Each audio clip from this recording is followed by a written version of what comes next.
கந்தா கடம்பா திருமுருகையா சிவகார்த்திகேயா மால்மருகா செந்தமிழில் திருப்புகழ் பாடி நின்றால் மனம் மிஞ்சிடும் இன்பம் விளையுதையா.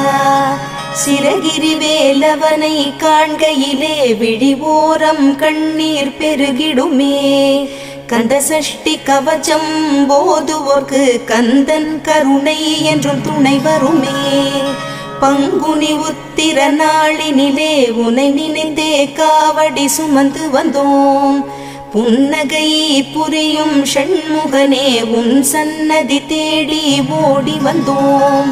உன் பதம் பணிவது என் தவமே, என் மனதில் நிறைந்திடும் உன் முகமே. ஷண்முக பிரிய குஹ குரு சரவணனே வந்தே இன்னருளை தர வேண்டும். தென்பழனி மலையில் ஆண்டி முகம் சென்னிமலை